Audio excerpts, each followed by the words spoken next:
We'll literally show you the Korea you've been wanting to see. Time to experience the nooks and crannies of Korea's with your own 2 feet on K-Patch with Cedric.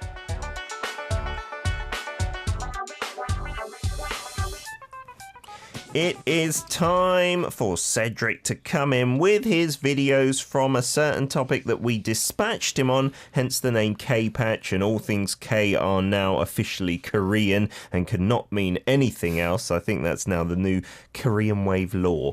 And said he's in to brighten up our Monday. How you doing, buddy? I'm doing well. Did you have a good weekend and a good week since we saw you last Monday? Yeah, it was a good week. A lot of working and got a chance to hang out with friends over the weekend. Oh, nice. Yeah, so it was very relaxing. What did you manage to do? Because it's a bit of a weird time at the moment. I don't think the government has increased the levels, but over the weekend we were seeing like 200 cases. We're still at level 1 though, so you can pretty much officially do anything, right? As long as you've got a mask and you're cleaning your hands and keeping socially distant, right? Yeah, exactly. It almost feels normal, which can be a good thing, but also a bad thing, because then people can let their guards down. But, you know, Korea's doing such a great job with check-ins and QR codes and just making sure everyone's distant. So, yeah, we safely met up and hung out. It was only a couple of us. Yeah, I went yesterday. My mask. My producer's reminding me right now as we talk about COVID the spreading. irony. Goodness gracious, silly me.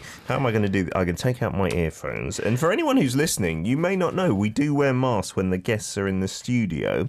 But the audio is not too different. And I see, I've just hit the refresh button that the new cases are out today. And again, it's over 200 for 3 days straight. Stronger virus curbs seriously considered. Surely, yeah, because we've got that new 5-tier system now. So 1.5 isn't too much difference. Right. And I can't help but to compare the number of cases we're tackling, and it's rising in Korea, but when I compare it to my home country, this is absolutely nothing. Are you still getting like tens of thousands? Well, we're shattering our records every day, it seems like. And so we're above 180,000 for one day. So it's not even tens of thousands, it's hundreds of thousands. Man. Yeah, we crossed that line about a week and a half, maybe 2 weeks ago, the 100K mark. So it's, Let's not panic then in Korea. Right. Just calm down. But I like the fact that Korea, even with 200 cases or when it's in triple digits, they take it so seriously. And that's why we're doing so well here. Yeah. The other day in the UK, they had more cases and more deaths in one day than we'd had totally. And that kind of brought it home for me. Yeah. Like, that's just insane. Today's hashtag before we tackle our video is calendar or 달력. Do you have a calendar on your desk, Sedi? Are you one to use one? I have one on my desktop on my computer and my phone. I don't have a physical one, but I used to use a calendar. Do you use your digital one? I do. All your schedules and stuff? I do, yes. I mean, I have it here, and I usually have it filled up if I'm responsible enough. But let's see. Yeah, as you can see, it's nice and colorful there. I'm showing Peter the calendar. I like it that it's all kind of color-coded. Yeah. So I have different categories. And so, and the empty spots are usually more flexible. I'm usually editing or something. Okay. But if I'm responsible, I'll block in the time there. If I didn't have my phone on me, I would not know what I was supposed to do that day. Like, I rely on that so religiously. And luckily, it's like all synced with the laptop and stuff like this.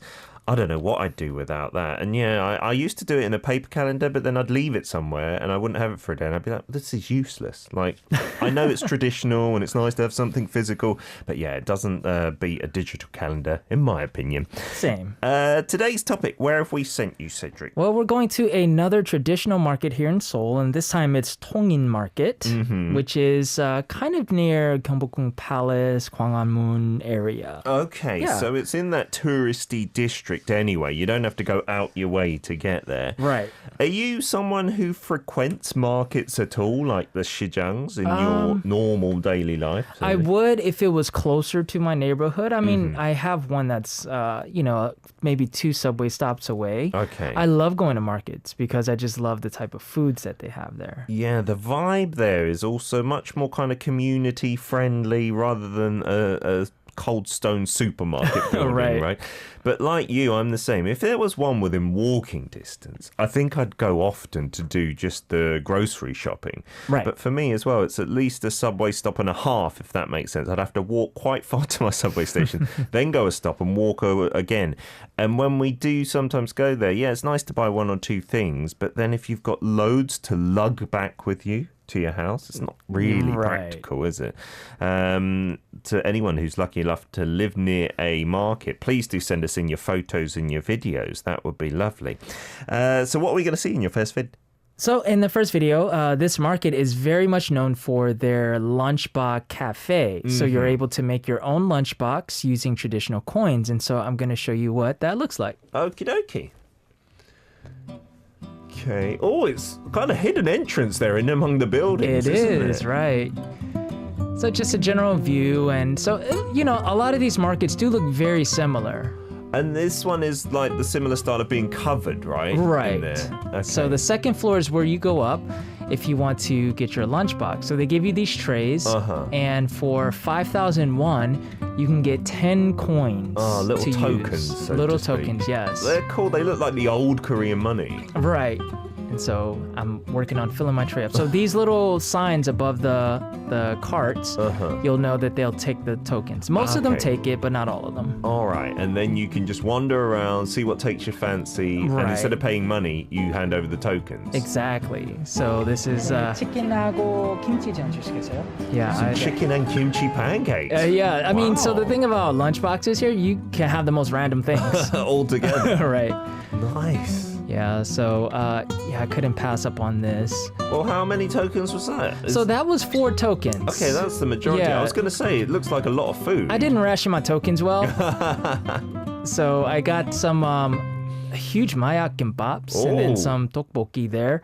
And I spent all my tokens. And so I was like, oh man, I already spent it all. But that was all 5,001. Yeah, 5,001 total. That's not so if you bad at think about all. it, one token is 501. So you can literally have something that is, you know, quite filling for 1 or 2 tokens, to be honest. That's unbelievable. Yeah, that's a full-on meal, a hearty meal for what? $3.50, $4, something like that. Looks good. And that's what it's famous for, right? Most. Yes. There are other vendors in there, but it's mostly like the food places. Right. So I think that market is more focused on the food, but they do have other vendors that sell other items, clothing things, jewelry, things like that. Yeah, I'm pretty sure it was there that I went to because, again, it was that kind of entrance that I suddenly just stumbled across and I was out with the kids and the missus and then we just went in and there was a lunchbox with the coins. I don't think there are other markets. There might be that have copied it because it's been very successful, right? Right.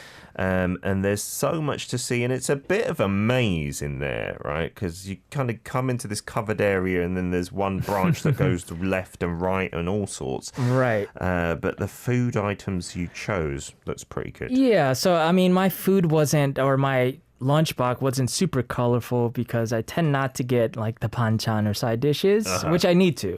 You know, I need The to more eat the vegetables. vegetably rooty things, right? Right. But there are many different types of foods that you'll find here. And you'll find these at a lot of different markets. But there's one food that I want to point out, and that is the girim tteokbokki, which is like the fried oil rice cakes. So we've talked about tteokbokki so much on the show. That's usually with a bit of spicy kind of soupy sauce on these little rice cakes. But you're talking about girim as in oil tteokbokki. Right. So basically, and I showed it briefly on there. I didn't get any, and then the writer scolded me for it. So I felt very sorry. I should have tried it, but it does look really good. And so basically, it's a big, I guess, a saute type of pan, and then they just have the oil in there, and then they put the rice cakes in there. Now you can get the spicy version or the non-spicy. Yeah, and it's apparently really good. The spicy version, instead of like a soupy sauce, it's kind of got just little bits of red paste in it. Right. And I did have it when I went because I heard it was famous. I'm going to be honest, it's not as good as the soupy one. Because the soupy one is like everyone's favourite comfort food for a reason. It's different and it's kind of cool because it's a bit more crunchy on the outside. Right. Because it's fried in the oil. But not too crunchy. It's not like deep fried. Sure. And then it's chewy and it's a bit spicy with that. And I guess if you just fancy a change, because you're a bit bored of normal tteokbokki, I might recommend it. But I would say if you had to have that for the rest of your life, you would not choose that style. You'd choose the regular style over it. Has that coin program been there for ages? Because it looks like coins from back in the Joseon Dynasty. It does, right? And I'm sad to say that these aren't actually back from that time period, but it is modeled after that sort of system. And actually, this market introduced that coin system back in 2011. Okay. So almost 10 years they've been doing this, and it's a good way to just sort of, I guess, gain attraction for especially tourists and even locals to come and just pay for their food differently. It's a fun thing to do, isn't it? Yeah, because there's no real meaning behind it. You could just pay with cash wherever you go, but just getting the lunchbox and the coins makes you feel like you're on an adventure almost. Josh saying, too bad for the market though, isn't it? By the time you get all your food, then the food you got first is maybe cold when you go to eat it. Oh, that's a good. I'll address that in the second corner. How about that? I got something for you, Josh. We're going to get to our mukbang. I'm looking forward to it. So let's play Park Myung-soo featuring Kim Ye-rim and UL. 명순의 떡볶이, 명수's 떡볶이. Back for part 2 of K-Patch with Cedric in the studio talking about Tongin Market located around the kind of Gwanghwamun, Gyeongbokgung area. Yeah, that's when I remember stumbling into it, so it must be the same one. Famous for its coin and lunchbox system. And we got some messages to read out. Faz saying the tokens look like the nyang from way back then, maybe in the Joseon Dynasty. But I remember coming to Korea in the 80s, and there were still some coins in circulation that had a hole in it. Oh. Either they were recently out of circulation or they were still just about in circulation. And it was maybe for, I don't know what amount of currency, maybe around 10 won or something like that. We still have the Shibwon coins, right? Those tiny, useless ones that you can't buy. It's so annoying. It's like the American penny. Oh, so annoying. There's nothing you can do with that either, right? Right. Yeah. Okay. Yeah, and Siska says, I went there one time talking about Tongin Market. It's a nice market, but we don't have this type of market here. And she says, with lots of exclamation points, mayak gimbap and tteokbokki, which is what I got on my plate. Oh. And she said the fried tteokbokki is her favorite. So she really loves it. But let me tell you something that you cannot do with the fried tteokbokki that you could do with the regular one. Yeah. You take mayak gimbap or any gimbap for this all intents and purposes, you could dip it into the tteokbokki sauce. That's the best. That's a power tip for you guys. You need to use that sauce. You need to utilize it. I'd say drinking it with a spoon is a bit over the top. A little bit. It's not a real soup. You need to dip something in it, yeah. And the kimbap, you're right, that just makes it perfect. Although the Maya kimbap, the drug kimbap, because it's so addictive, it does have its own like sauce, which is kind of the famous part, right? The kind of soy sauce with gyoja, the mustard or wasabi, you might know it as. Rao says, what I would do is just get this food served and eat it straight away. Maybe not wait till you filled it up if you want it nice and like fresh, I suppose. That's possible. I'm sure people do that. Yeah. Absolutely. Sophie says, I saw the view about the market on Crush, and I saw a lot of delicious food in that coin market. Well, Cedric showed us a lot of it. I don't know what it was, but it looked like some kind of egg dish, like some kind of omelette thing that was in there. That would take my fancy. Oh, you like that stuff, huh? I do. Yeah, it's really good. I didn't get it, but it's good. Josh also says if the coins were real back from the Joseon Dynasty, everyone would just take them. Yeah, it would kind of defeat the object. You'd pay for something more expensive and you would probably just keep it as a souvenir, right? Rising, picking up on this, Cedric, what's the difference between a regular tip and a power tip? Oh, wow. A power tip is something that's like mind-blowing, or that totally 10x's your life. It will change your life, yes. Seriously. A regular tip is like wear a scarf in the autumn time, you know, it's not really going to change your life. Right. Let's get on to your second video then, Cedric. What are we going to see here? All right, we're going to go up to the actual cafe seating area and you're going to watch me eat. Lovely jubbly. What I've always wanted to do. So it's still open, the upstairs cafe area? It is, yes. Okay. And there's actually 2 floors. So as we're queuing line it up, and then we're going to address Josh's concern about the food. Oh, okie dokie. Well, let's check out your second video. We're just lining it up on the computer now. Here we go. Up the stairs. So is it the same place where you got the lunchbox from? Yeah, it is. So it's basically just a second floor part, and there's plenty of seating. And you see those microwaves there, Josh? That is it. You can heat up your food if you like. We do often have microwaves in public spaces in Korea for like baby food and stuff like that, but you can obviously put in adult food there. Right. Water dispensers always available, so you never have to pay for water. Oh, it looks good though. Yeah, you didn't heat it up. I did not. Okay. I just wanted to eat it. Yeah, so and it was fine. Fried chicken, is it? Right. Tteokbokki. And then, so I don't want to bore you guys too much with just me eating. So, obviously I eat through everything, and then you have to put everything up. So they have a nice little system because Korea's really good with recycling. And so this is just where you put everything when you're done. Yeah, you have to throw away the excess food, which then goes into the food waste, and then recycle, and then put the forks and the spoons and the chopsticks separate. Although I think there is, in Korea, a chronic lack of forks. Like, you'll have to ask if you want them for people who are bad with chopsticks. But most places will have them, just not as many as the chopsticks and the spoons, right? Right. Looking good. That is exactly the same place that I went to. And I remember going there, and it was a weekend. This is pre-corona, so it was really busy. And I was actually surprised how little seating there is, considering the size of the market and tourists that go there, right? But I think, like you said, there's another floor where you can go and eat, right? Right. So there is a third floor, and the room is a little bit bigger. There's more seating, and I didn't show it because there were so many people there, and I just didn't feel comfortable filming. But yeah, there is extra seating. It's quite basic as well, from what I remember. Yeah, right? It's just a room with tables. There's nothing really nothing special. We managed to snag the table. There's one in the corner of that third floor where they got like leather sofas, but it means it's a bit uncomfortable. You know, when you're sitting on a low sofa and then there's a table in front of you, your kind of stomach is right up against your knees. And we were eating with my uncle there, and I thought, it's a weird place to eat, because I wish they'd maybe designed it so there's enough seating. But like you said, this is a relatively new concept, so the tourist numbers keep increasing every year, perhaps. They haven't dealt with that, right? We've got some more information about Tongin Market, and we'd love to see anything similar, anything linked to this. So it could be somewhere where you can have a lunchbox. It could be somewhere that's just a traditional market. You can send us photos and videos. And I wanted to pick up on Siska's point, saying there's nothing like this in Indonesia.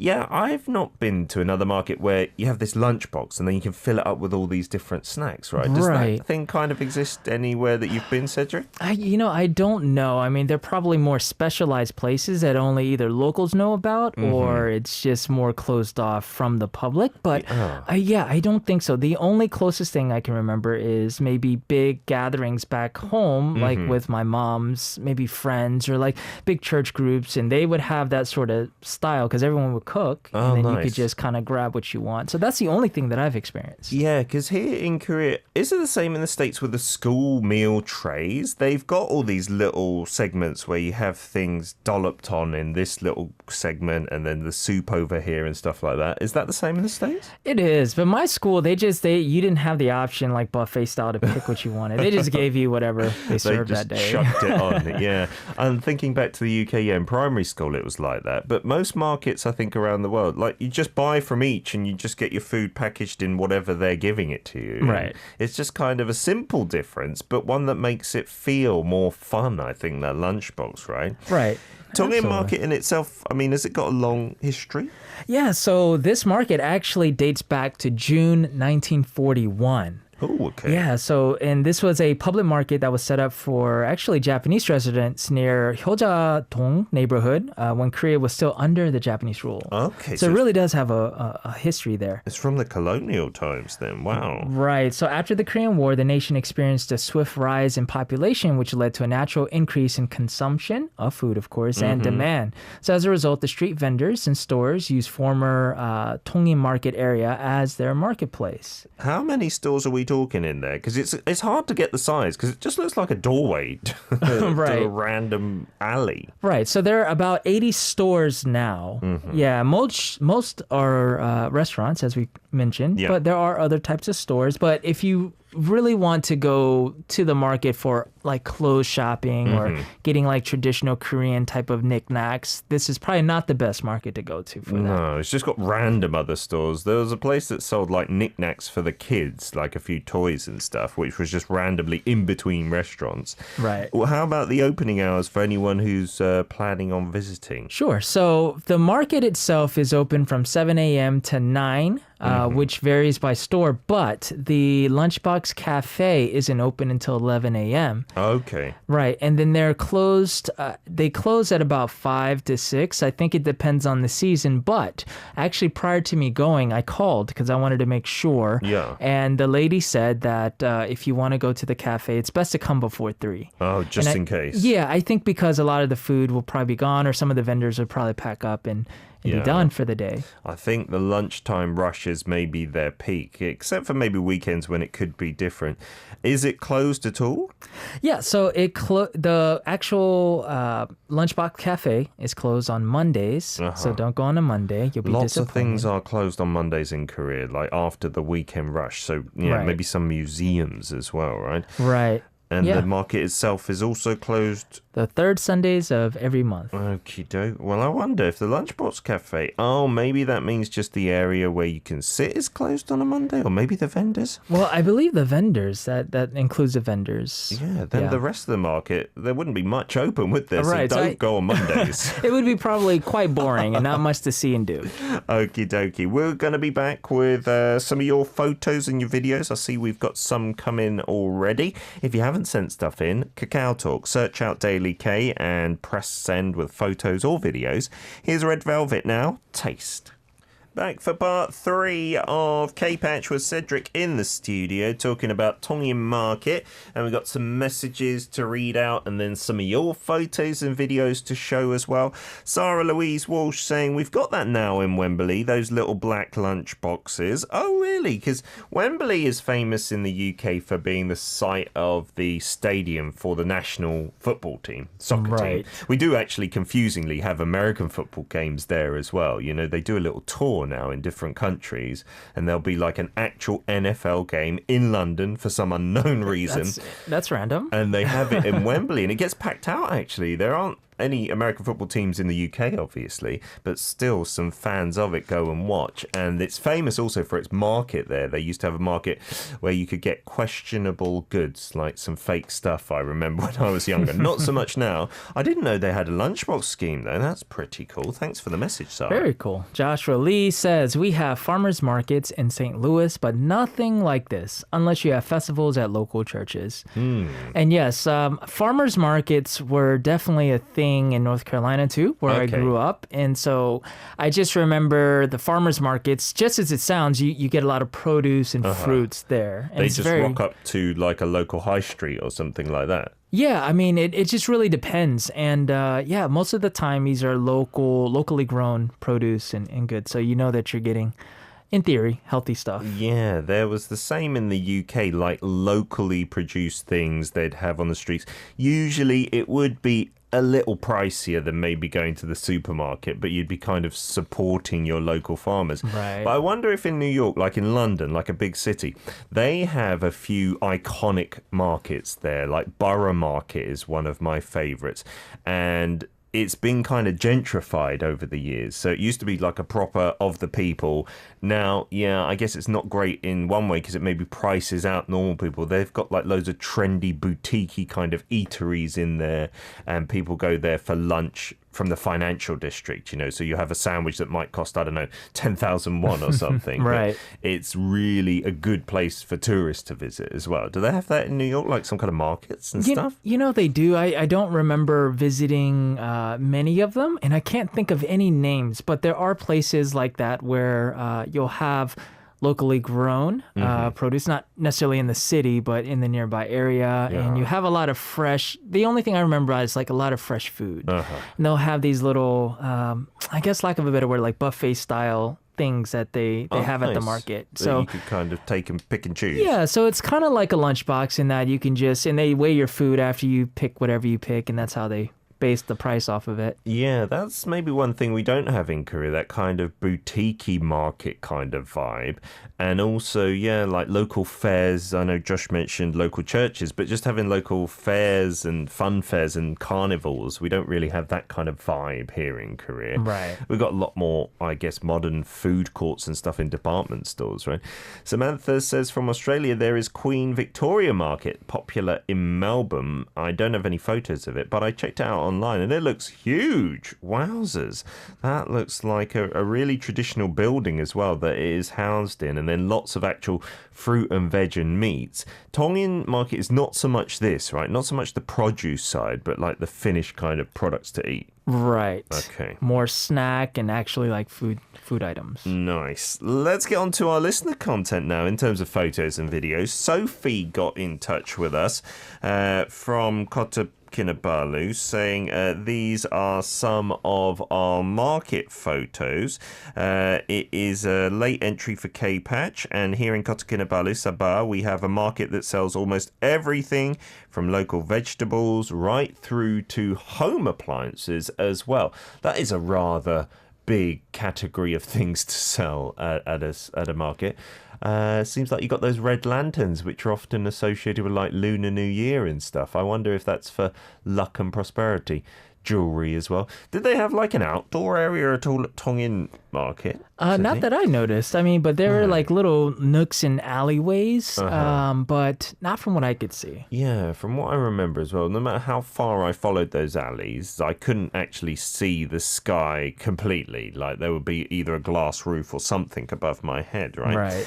You said also that place was originally named Bond Street, now Gaia Street, which comes the name Sunday Gaia Street. It's in the middle of the city, and this stretch of road has been the center of our business for hundreds of years. Oh, interesting to know. Yeah, rich history there. I guess Tongin Market must be there because of the palace in Gwanghwamun as well. Maybe, and then the neighborhood that the Japanese people lived in, like you said earlier, Cedric. Yeah, that sounds like it would make sense. And now we have one from Siska. And she says that since we don't have any similar markets like in Tongin Market in Indonesia, which uses coins for payment, she's just going to share some photos of Tongin Market here in Seoul. You've been to Korea many times. Yes. Oh, I see. That's the tteokbokki. And she's tried it and she loves it, of course. So she just wants to share these photos, and the fried tteokbokki, of course, very, very famous. She really, really loves Tongin Market, and those tteok cakes with fruits is love. Yeah, you looked at the actual rice cakes, like the traditional kind of dessert style, and then giant strawberries as well. It is definitely a tourist hotspot to go to. When I was there, again, pre-COVID times, it was filled with like tourists in their 20s just taking photos of absolutely everything. We got another one from Ing Yin as well in Malaysia saying, I went to 통인시장 almost exactly 6 years ago, November 15th, 2014. Oh, really? Yesterday, 6 years ago. I love the experience and would love to revisit. Oh, and you took a photo of the coins for 5,000 won in the box, and then also your treats. She got the egg thing. Oh, yeah. What is the egg thing? Tell me. It's I like need the to egg know. omelet looking thing. Yeah, Wow. it must be filled with something. And then some japchae as well, the glass noodles. That's quite traditional. Oh, and she's got the kimchi jeon. I Oh, see. yep, same as you. I don't know what jeon that is next to that. It looks like a more savory one. And then a rice ball with a maybe layer of seaweed on top. And some udon, it looks like, the thick noodles in the bowl. Now, that looks like a way more balanced meal than what I got. So that looks delicious. Doesn't it? Maybe some less carbs in that one. Lovely stuff. And then, Ing Yin, also, you went a bit further afield. You said, I love visiting markets when I travel. This market is one we went to in Paris. The pastries were divine. I didn't know, actually... Oh, wow, look at that. And all the cheeses, all the dried cured meats. That would be delicious, wouldn't it? And I think the pastries coming up. Wowzers. Although, having said that, Cedric, don't you think the amount of bakeries and the amount of bakeries that do really lovely looking desserts in Korea is quite insane, considering we don't have like a bread history here. That's very true. Yeah, lots of calories to be put on wherever you head in Korea, I think. And you also said you didn't know about the Tongin Market dining area that Cedric showed. It looks so clean and comfy. I just crouched outside the market. Oh no. Quickly finished my meal because I hate eating alone. To be honest, from what I remember as well, it's not very well signposted that thing is there, because it's like you said on the second and third floors where there's not really a market, right? Right, and I believe that probably at the time that you went, where you actually pay for your coins and retrieve them, were in a different location, whereas now it's actually in the cafe area, so you can't miss it. You need to go up there to get your coins. Is that well signposted? Like if you didn't know that you had to go and get the lunchbox and coins, was it like, come here, this is the first stop kind of thing? Yeah, I mean, it's all in Korean, so if you're able to manage to read through that, then you'll know it's on the second floor. Okay, and then you'll know that that's where you come back to eat, because it looks like a dining area, I suppose, right? Right. We've also got one more from Siska in Indonesia. Wow, these are floating markets there. You can find this type of market apparently in Thailand also. Literally people selling their goods on boats, and little boats at that. That is so awesome. I'd love to go there, but I'd be so worried about falling in. Like, what if you want to get to a vendor in the middle of all those boats? What do you do? I know. So I guess on the front line, those vendors are quite lucky. Yeah, or maybe they do like pass the parcel. They like say, okay, here's your melon, and they just pass it along. Oh, that is unique. We don't have anything like that in Korea as far as I'm aware. Cedric, thank you so much for coming in with Tongin Market. What's next week's topic? Well, you guys are going to see me make some kimchi for the first time. Have you never made kimchi? I've never made kimchi. And we're making you do it? Yes. That doesn't sound like a good idea. Maybe we can taste the end results as well, Cedric, if you bring it in. Okay. If it's edible. Have a great week. Have a good week, everyone. Let's play a song request from Raul in Argentina now. This is Angmu with Time and Fallen Leaves. 시간과 낙엽.